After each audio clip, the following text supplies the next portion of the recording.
আজকে মালগুলো সব নিয়ে যাচ্ছে, মালিক এসছে মাল নিতে, তো আমার বর এগিয়ে দিচ্ছে। এগুলো তো একবারে নিতে পারবে না, একটা একটা করে বাড়ির সামনে নিয়ে দিচ্ছে। তো মালিক ওইখানে টোটোর মধ্যে লোড করছে, মা এখানে বসে আছে, সবাই আছে রাস্তায়, কত লোক এসছে দেখতে। তো হাই, আমি সীমা, সবাই কেমন আছো? আশা করছি ভালো আছো, আমিও ভালো আছি। এই ভিডিওটা অনেক দিন আগে দিতে একটু দেরি হয়ে গেছে, কিছু মনে করো না।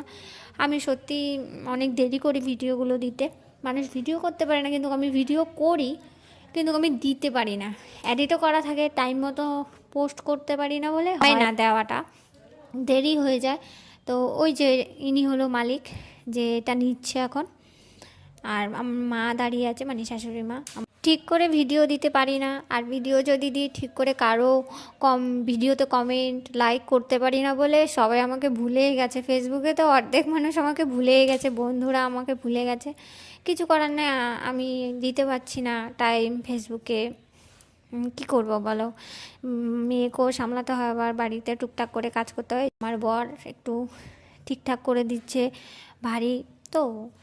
আর এগুলো একটু সূক্ষ্ম জিনিস, গুছিয়ে দিতে হয়। যদি আবার এপাশ ওপাশ হয় তাহলে ছিঁড়ে যেতে পারে, খুলে যেতে পারে তারগুলো। যে এগুলো হচ্ছে লাভ লাভ, আর হচ্ছে ওগুলো হচ্ছে ওই যে বোর্ডগুলো। তা আমার বর আবার সব কিছু দিয়ে দিচ্ছে, কারণ এটা দিয়ে দিতে হবে, মালিক বললেই তবে রাখবো। তো পরে বলেছে জিনিসপত্র রেখে দিতে, আবার পরে মাল আসবে। ফেসবুকে সবাই আগিয়ে গেছে, আমি পিছিয়ে আছি।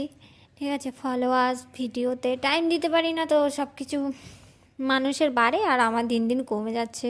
সবাই আমাকে ভুলেও যাচ্ছে। এখন আর ভিডিওতে সেমন একটা লাইক কমেন্ট পড়ে না আমার, আমি করতে পারি না, তাই আমাকেও কেউ করে না, সাপোর্ট করে না। কি করার আছে, ভুলে গেলে ভুলে যাবে।